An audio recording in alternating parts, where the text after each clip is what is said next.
Newborn baby जो है या नवजात शिशु, हम किसे बोलते हैं? कितने मंथ तक उसे बोल सकते हैं? न्यूबॉर्न बेबी जन्म से लेके 1 महीने तक जो बच्चे होते हैं उन्हें हम न्यूबॉर्न बेबीज कहते हैं। न्यूबॉर्न बेबी के बारे में ये भी कहा जाता है कि उसे जो है मदर फीड ही देनी चाहिए। कोई और जैसे फॉर्मूला मिल्क हो गया या काउ मिल्क है वो उसे नहीं देना चाहिए। बट समटाइम्स मदर को फीड आती नहीं, ठीक है, तो फिर उसे फॉर्मूला मिल्क देते हैं या काउ मिल्क देते हैं, तो उसके बारे में प्लीज कुछ बताएं। जो माँ का दूध है इसे हम अमृत कहते हैं। माँ का दूध बच्चों के लिए बहुत ही उत्तम होता है। जो उसका टाइम है जन्म के बाद 1 घंटे के अंदर जो ब्रेस्ट फीडिंग है या मदर फीड हम कहते हैं वो शुरू करना बहुत जरूरी है। इसे हम गोल्डन आवर कहते हैं। चाहे सीजरियन डिलीवरी हो, ऑपरेशन से हो या नॉर्मल डिलीवरी हो, 1 घंटे के अंदर जन्म के बाद बच्चे को माँ का दूध देना जरूरी है। जो शुरुआत का दूध होता है, जो चाहे वो 1 चम्मच हो, 2 चम्मच हो या आधा चम्मच आता है, उसे हम कोलेस्ट्रम कहते हैं। पीला दूध होता है, उसमें बच्चे के लिए एंटीबॉडीज होते हैं, इम्यूनिटी बढ़ती है, उसमें मिनरल्स है, विटामिन है। इसे हम बच्चे के लिए फर्स्ट वैक्सीनेशन कहते हैं या समझो पहला टीकाकरण है जिससे बच्चे को इम्यूनिटी मिलती है। जो शुरू का जो दूध है उसे बिल्कुल भी फेंकना नहीं है, उसे डिस्कार्ड नहीं करना है। और डॉक्टर्स ये भी कहते हैं कि काउ मिल्क बच्चे को नहीं देना चाहिए, तो उसके क्या रीजंस हैं? जो ब्रेस्ट मिल्क है वो बच्चे के लिए बहुत जरूरी है। उसके बच्चे के खुराक के लिए, ग्रोथ के लिए जो न्यूट्रिएंट्स चाहिए वो सारा कुछ बच्चे के मदर के दूध में है। फॉर्मूला मिल्क हमारे तरफ से बिल्कुल नो है। हाँ, किसी कारण अगर माँ बहुत बीमार है या किसी कारण माँ दूध नहीं दे सकती है, बहुत ही रेयर सर्कमस्टेंसेस में फिर फॉर्मूला मिल्क दिया जाता है, वो भी कटोरी चम्मच से। बॉटल फीड तो बिल्कुल नहीं देना है, उससे इन्फेक्शन होना, गैस होने के चांसेस है। बच्चों के आगे जाके जो टीथ की जो डेवलपमेंट होती है वो भी काफी इफेक्ट होती है।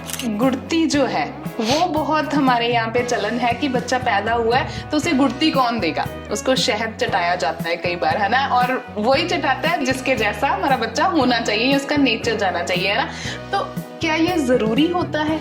इसके बच्चे को तो कोई साइड इफेक्ट्स तो नहीं होते? कई कम्युनिटीज में बहुत जरूरी माना जाता है। जैसे कि जन्म के बाद पेरेंट्स मना करते हैं या रिश्तेदार की पहले दूध नहीं देना है, सबसे पहले गुड़ती देना है।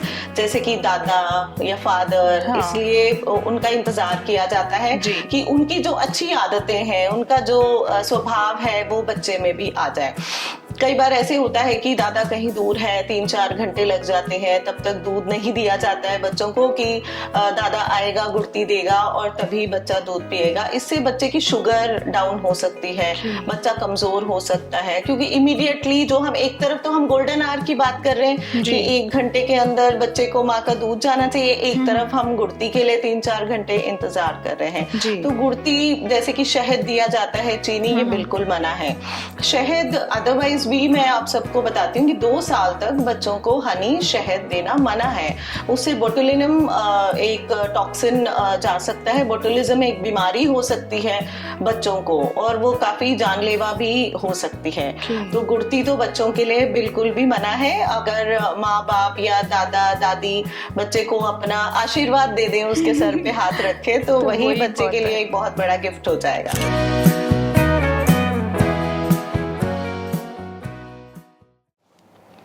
सेंट सोल्जर टाइम्स पर मैं जसप्रीत कौर शेरगिल हाजिर हूँ प्रोग्राम हेल्थ केयर लेकर, और आज मेरे इस एपिसोड में मेरे साथ हैं पीडियाट्रिशियन डॉक्टर सुरजीत कौर मदान, जिनके साथ हम बात करेंगे नवजात शिशु के बारे में, यानी कि न्यूबॉर्न बेबीज के बारे में। सो मैम, बहुत बहुत स्वागत है आपका। Thank you. Saint soldier times के सारे दर्शकों को मेरी तरफ से सत श्री अकाल।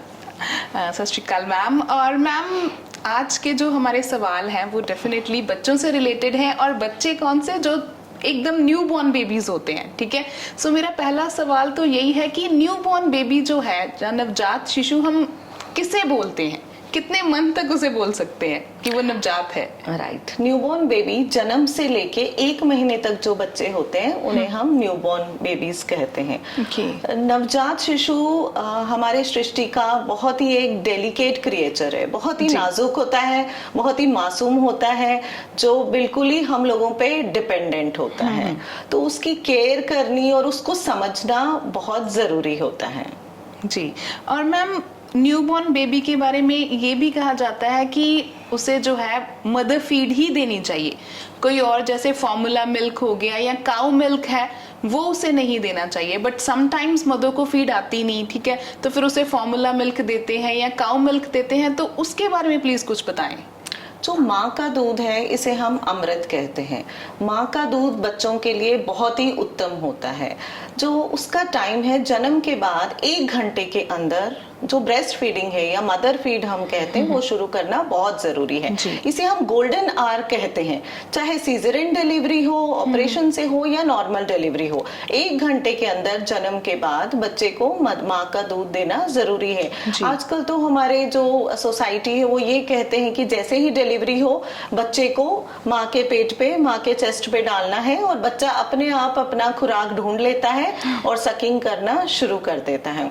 माँ का दूध जल्दी से जल्दी देने से बच्चों की ग्रोथ बढ़िया होती है, इम्यूनिटी मिलती है, बच्चे आगे जाके इंटेलिजेंट रहते हैं और जो मदर और बेबी के बीच में बॉन्ड बढ़ता है। और जो इनिशियल टाइम है बच्चे का जन्म के बाद जो हर सिस्टम उसका स्टेबलाइज होता है, बच्चे को एनर्जी मिलती है, बच्चे को जो अपनी शुगर कंट्रोल करनी होती है वो बढ़िया तरीके से होती है। और जो माँ अपने बच्चे को मदर फीड देती है उसका वेट लॉस भी बढ़िया होता है, माँ की जो रिकवरी है वो भी बहुत अच्छी तरीके से होती है। और एक बात मैं जरूर कहूंगी, जो माँ का जो पहला दूध होता है, जो गाढ़ा दूध होता है, कई कम्युनिटी में ये कहा जाता है कि जी ये गंदा है, इसे नहीं देना है, पर ऐसा नहीं है। जो शुरुआत का दूध होता है, जो चाहे वो 1 चम्मच हो, 2 चम्मच हो या आधा चम्मच आता है, उसे हम कोलेस्ट्रम कहते हैं। पीला दूध होता है, उसमें बच्चे के लिए एंटीबॉडीज होते हैं, इम्यूनिटी बढ़ती है, उसमें मिनरल्स है, विटामिन है।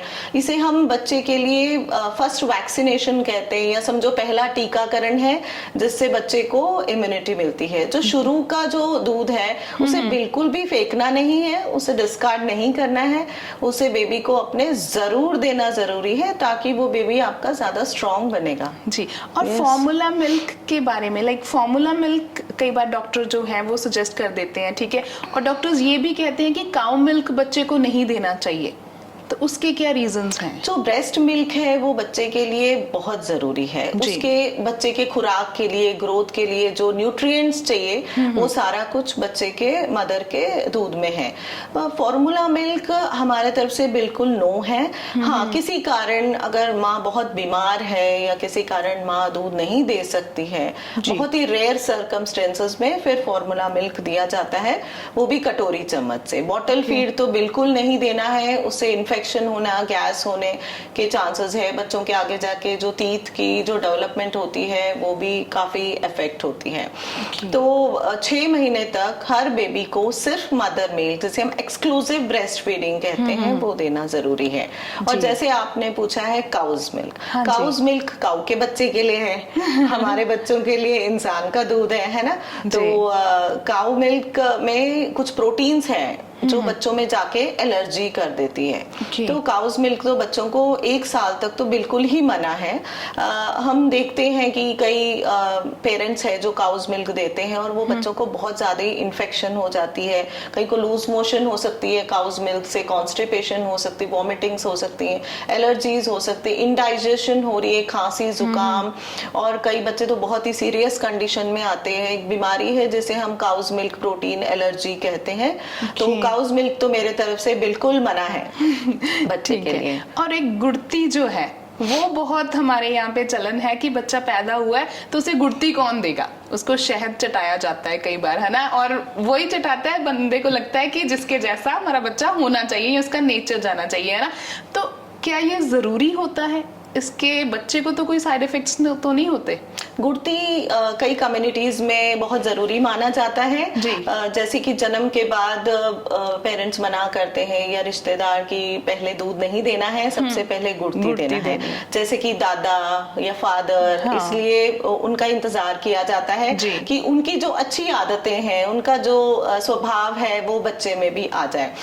कई बार ऐसे होता है कि दादा कहीं दूर है, 3-4 घंटे लग जाते हैं, तब तक दूध नहीं दिया जाता है बच्चों को कि दादा आएगा गुड़ती देगा और तभी बच्चा दूध पिएगा। इससे बच्चे की शुगर डाउन हो सकती है, बच्चा कमजोर हो सकता है, क्योंकि इमीडिएटली जो हम एक तरफ तो हम गोल्डन आवर की बात कर रहे हैं कि 1 घंटे के अंदर बच्चे को माँ का दूध जाना चाहिए, एक तरफ हम गुड़ती के लिए 3-4 घंटे इंतजार कर रहे हैं। तो गुड़ती जैसे कि शहद दिया जाता है, चीनी, ये बिल्कुल मना है। शहद अदरवाइज भी मैं आप सबको बताती हूँ कि 2 साल तक बच्चों को हनी शहद देना मना है। उससे बोटुलिनम एक टॉक्सिन जा सकता है, बोटुलिज्म एक बीमारी हो सकती है बच्चों को और वो काफी जानलेवा भी हो सकती है। तो गुड़ती तो बच्चों के लिए बिल्कुल भी मना है। अगर माँ बाप या दादा दादी बच्चे को अपना आशीर्वाद दे दें, उसके सर पे हाथ रखे, तो वही बच्चे के लिए एक बहुत बड़ा गिफ्ट हो जाएगा। जी। और बच्चों को नहलाना कब चाहिए? जो न्यूबॉर्न बेबी होता है उसको हम कब मतलब नहला सकते हैं? बच्चों को 24 आवर्स तक, जन्म के 24 घंटे तक हमने नहीं नहलाना है, क्योंकि जो जन्म के बाद आपने देखा होगा बच्चे के स्किन पे एक सफेद सा जेली टाइप या है ना क्रीम जैसे लगा होता है, जिसे हम वर्निक्स केसियोसा कहते हैं, जो बच्चा पेट के अंदर से लगा के बाहर आता है। तो उसे पोंछना नहीं चाहिए। वो इसलिए होता है कि बच्चे का टेम्परेचर बहुत बढ़िया उससे मेंटेन रहता है, तो उसे लगे देना रहना होता है और उसके ऊपर ही आप कपड़े पहना सकते हो। 24 आवर्स तक वो अपने आप बच्चे का टेम्परेचर मेंटेन रखता है और 24 आवर्स 24 घंटे के बाद आपने बच्चों को नहलाना है। और उसके बाद हर 24 घंटे में रोज बच्चों को नहलाना जरूरी है। कई कम्युनिटी में ये देखा हफ्ते तक हम बच्चे को नहीं नहलाएंगे, 2 हफ्ते तक नहीं नहलाएंगे, ऐसा नहीं होना चाहिए। चाहे गर्मी हो सर्दी हो, बच्चों को हर रोज नहलाना जरूरी है। जी। और पानी पीने के लिए कब देना चाहिए बच्चों को? है ना? ये बहुत सवाल आते हैं कि क्या हम बच्चे को पानी पिला दें? नहीं, जो माँ का दूध होता है उसमें काफी हद तक पानी मिक्स होता है। तो इवन गर्मी का भी जब मौसम होता है, बच्चों को हमने पानी नहीं देना है। 6 महीने तक जन्म के बाद बच्चे को हमने सिर्फ ब्रेस्ट मिल्क देना है, जो बच्चे के लिए अमृत है। कोई गाय का दूध नहीं, फॉर्मूला फीड नहीं, और पानी भी हमने बच्चों को नहीं देना है। हाँ, 6 महीने के बाद जो हम फिर वीनिंग टाइम होता है, तब हम खाना शुरू करते हैं, पानी भी शुरू करते हैं। वो हम अपने अगले टॉपिक में जरूर उसके बारे में बात करेंगे। डेफिनेटली। और सॉलिड फूड जो है वो कब स्टार्ट कर सकते हैं? 6 महीने बाद, जैसे हम वीनिंग टाइम कहते हैं। 6 महीने बाद हम सॉफ्ट या सेमी सॉलिड फूड्स हम बच्चों को और पानी भी शुरू करते हैं। जी। और मालिश जो है बच्चे की, वो कब स्टार्ट करनी चाहिए? क्योंकि मोस्टली जो 1.25 महीना होता है, जैसे बोल देते हैं कि उसमें बच्चे की जो दाई वगैरह होती है वो आके मालिश करती है ना, तो वो एक्चुअल टाइम क्या होता है कि जब हम बच्चे की मालिश जो है वो स्टार्ट कर सकें? मालिश ऐसा बहुत जरूरी भी नहीं है, पर सदियों से ये चीज चल रहा है कि बच्चे को मालिश करनी है। मेरे तरफ से यही एडवाइस है कि अगर आपने बच्चे को मालिश करनी है तो माँ खुद कर सकती है, जब माँ थोड़ी सी स्टेबल हो जाए। मेन पर्पस मालिश का ये है कि वार्मथ मिलती है बच्चे को, है ना, माँ के हाथ की वार्मथ मिलती है और एक बच्चे और माँ के बीच में बॉन्ड बनता है। तो आप नहलाने से पहले आप जेंटल जो भी मालिश होती है, बहुत मुलायम तरीके से, बहुत जेंटली करना जरूरी है। कई दाइयों को आपने देखा होगा जोर से करती है, टांगे खींचती हैं, मतलब हाथ पैर ऐसे मोड़ते हैं ना। ये सब नहीं करना है हमने। बहुत जेंटली हम बच्चे को एक्सरसाइज करवा सकते हैं, जेंटली मसाज कर सकते हैं, वो नहलाने से पहले, और उसके बाद हम बच्चे को नहला सकते हैं। और मेरी तो ये एडवाइस है कि माँ खुद करे, है ना, दाइयों के हाथ में ना दे बच्चा। बिल्कुल। और एक सवाल और है मेरा कि मोस्टली जैसे बच्चों के बेबी हेयर होते हैं, है ना, अगर हेयरी स्किन है तो घर पे बोल देते हैं कि इसकी लोई करो, जैसे थोड़ा सा आटा लेकर या बेसन से ना उसकी स्किन पे रगड़े तो वो बाल निकल जाएंगे, फिर इसको बाद में इसकी स्किन जो है साफ हो जाएगी। तो क्या ये सही होता है या गलत होता है? नहीं, बिल्कुल भी सही नहीं है। ये नेचुरल हेयर है बच्चों के, और जैसे बच्चा ग्रो होता है धीरे धीरे उसके बाल हट जाते हैं। तो इस पे अगर आप कोई भी चीज बच्चे के स्किन पे लगाते हो वो एलर्जी कर सकती है। कई लोग बोलते हैं कि घी लगा दो, कई बेसन लगाते हैं, है ना, कई दूध लगाते हैं। तो ये सारी चीजें अगर आप बच्चे के स्किन पे लगाते हो तो बच्चों को एलर्जी होने के चांसेस है। वो अगर आप घी लगाते हो या दूध लगाते हो तो उस चीज से आगे जाके बच्चे को एलर्जीज होने के चांसेस होते हैं। तो बच्चे का स्किन बहुत ही सेंसिटिव है, इसे हम कुछ ना लगाएं, कुछ ना करें, बस एक जेंटल बेबी ऑयल स्पेशली या कोकोनट ऑयल, मिनरल ऑयल अच्छा होता है, उससे जेंटल मसाज करके आप कोई भी सॉफ्ट जो बॉडी वॉश होता है बेबीज के लिए बना हुआ है, उससे आप नहलाइए और बच्चों के स्किन को ना ज्यादा छेड़छाड़ करिए, ना कुछ लगाइए। स्किन पे जो है हेयर तो अपने आप बाद में निकल जाएंगे जी। और डॉक्टर के पास बच्चे को कब लेके जाना चाहिए, मतलब कितने टाइम ड्यूरेशन के बाद उसका रेगुलर चेकअप करवाना चाहिए? जो भी डिलीवरी होती है, पहले होम डिलीवरीज बहुत होते थे, आजकल गवर्नमेंट और हम सब लोग institutional deliveries, hospital deliveries promote कर रहे हैं।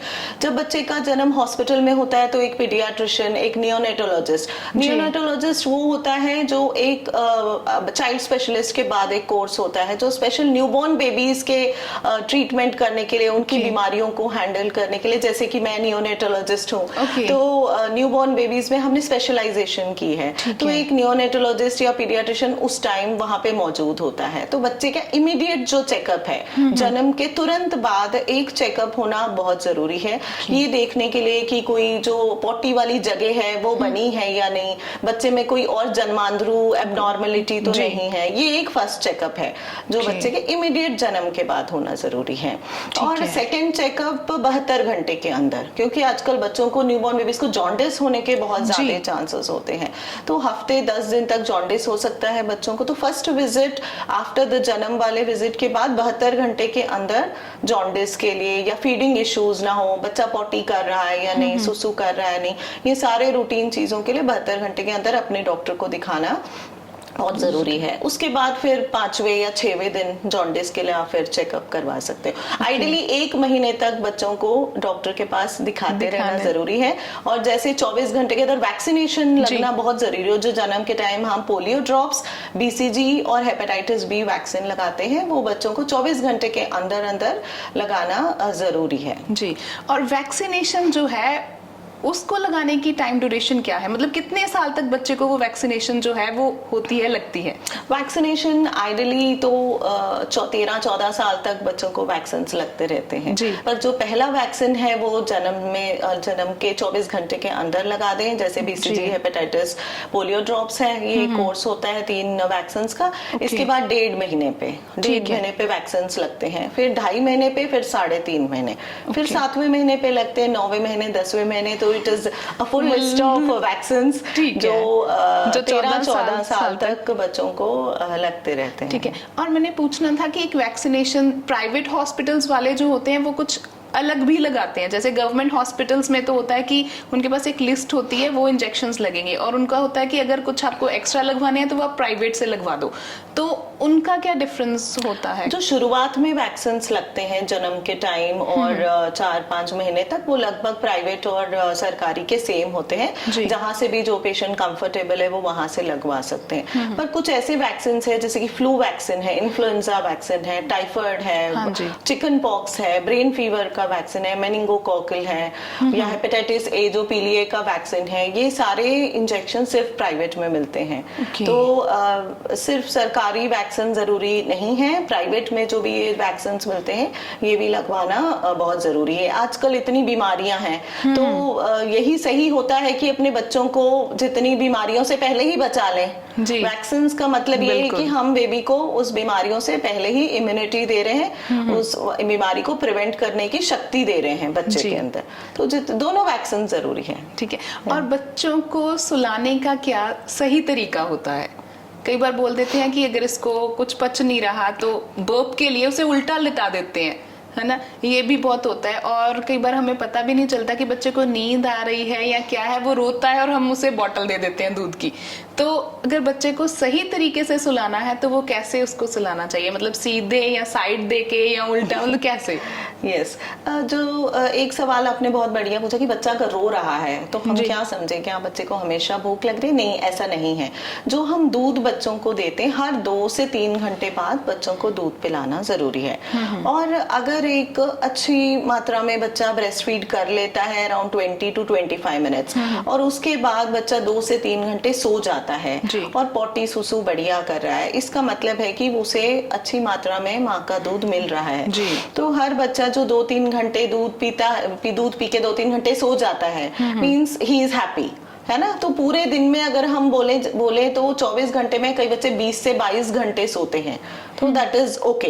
पर जब बच्चा अगर दूध पी के आधे घंटे बाद फिर रो रहा है, इसका मतलब नहीं कि फिर उसको दूध पिलाया जाए। आप और भी रीजंस देख सकते हो सकता है उसकी नैपी गिल्ली हो, बच्चे ने पोटी किया हो, सुसु किया हो, या आपने ये भी देखना है कि आपके रूम का टेम्परेचर कैसा है, बहुत ज्यादा आपने ओवर क्लोथिंग तो नहीं किए हुए, बहुत टाइट कपड़े तो नहीं पहनाए बच्चे को, है ना। ये सब चीजें देख के फिर आपने कोई कीड़ा तो नहीं है, या बच्चा कंफर्टेबल है या नहीं, या ठंडा तो नहीं है कमरा जिसको आपने कवर करना है बच्चे को, ये सारी चीजें अपनी देखनी है, फिर डिसाइड करना है। हमेशा हमने दूध नहीं बच्चे के मुंह में डाल देना है। पेशेंट्स ये भी मदर्स आके बोलते जी जब कोई भी कपड़ा मुंह पे लगता है तो बच्चा ऐसे हिलता है दूध पीने के लिए, तो दैट इज नॉर्मल रिफ्लेक्स। अगर आपके बच्चे के लिप्स के पास आप कोई भी चीज टच करो ना, वो अपना फेस हिलाएगा उसे सक करने के लिए, इसका मतलब ये नहीं कि उसको भूख लगी है।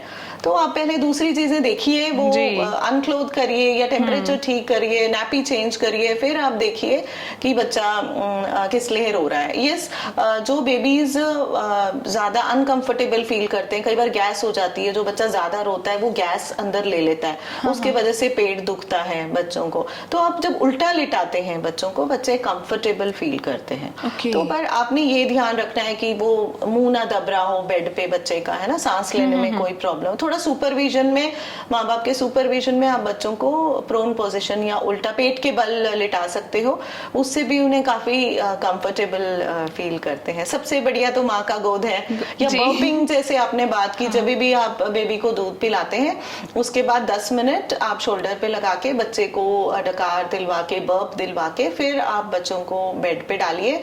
इससे बेबीज ज्यादा कंफर्टेबल फील करेंगे, गैस होने के चांसेस भी कम हो जाते हैं। जी, और कॉन्स्टिपेशन जो है उसकी प्रॉब्लम बच्चों में बहुत आती है।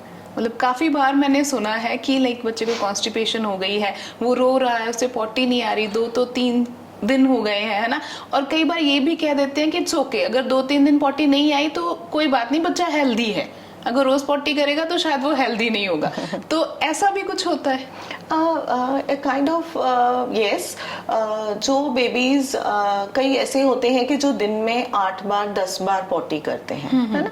जितनी बार, इसको हम गैस्ट्रोकोलिक रिफ्लक्स कहते हैं। जैसे ही पेट में दूध गया, जो हमारे अंतड़ियां हैं बेबीज के, वो हिलने लग जाते हैं और बच्चा पॉटी कर देता है। तो कई बार अगर 15 बार बच्चा दूध पी रहा है तो 15 बार पॉटी करता है, मदर फीड अगर बच्चा ले रहा है तो वो नॉर्मल है। अगर कोई बच्चा 4 दिन बाद 1 बार पॉटी कर रहा है, वो भी नॉर्मल है।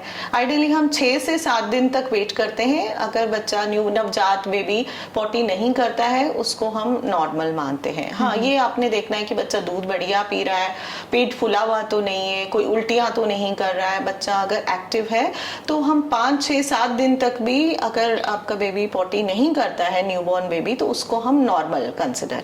तो ये एक कंफ्यूजन, हर बच्चा अलग है। दिन में 10-12 बार मदर फीड पे पॉटी करे वो भी नॉर्मल है, 5 दिन बाद 1 बार पॉटी करे वो भी नॉर्मल है। आपने बस ये देखना है कि आपका बेबी हेल्दी है, एक्टिव है, फीड बढ़िया ले रहा है, ये चीजों का ध्यान रखना है। ठीक है। सो मैं यही कहूंगी कि आई गेस बहुत सारे डाउट्स जो न्यूबॉर्न बेबीज को लेकर होंगे मदर्स को, आई होप कि वो आज सारे क्लियर हो गए होंगे, है ना। So thank you so much ma'am, आप आए और आपने इतनी अच्छी नॉलेज जो है हमारे साथ शेयर की। Thank you so much. Thank you, take care, happy parenting. Thank you so much.